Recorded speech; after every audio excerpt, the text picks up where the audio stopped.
We're standing here now in the heart of Causeway Bay, which is one of the major shopping districts in Hong Kong. And as you can see, thousands of people have gathered here for a fourth straight day to demand full democracy from Beijing.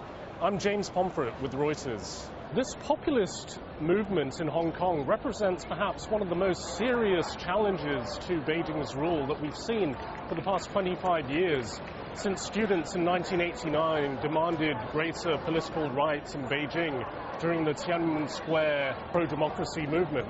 It's difficult to say exactly what might happen going forward.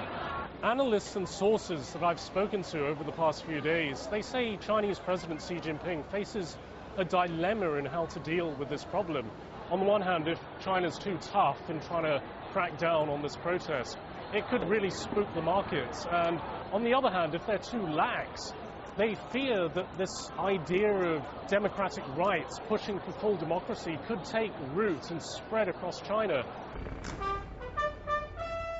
Most analysts and most insiders that I've spoken to in government, they don't think Beijing will even consider sending in the troops, the People's Liberation Army troops, to quell this movement, even if it continues for a while, because that would seriously dent confidence in Hong Kong. It would be an incalculable blow to the investor confidence here, and it could even spark greater calls for independence. The protesters here in Hong Kong, they're setting a really high bar in terms of what they want from Beijing.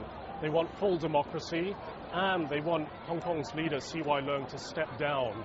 The strategy right now seems to be to just let the students get on with it for a few more days. I think Beijing is hoping that this will fizzle out slowly and that, eventually all these kids will have to go back to their normal lives and they'll get distracted by other things. China has been very adept at playing the long game, in being patient. We could see that happen again here. We're not going to see Beijing compromise on granting full democracy, but I think for now, the hardline approach is not on the cards in the near future.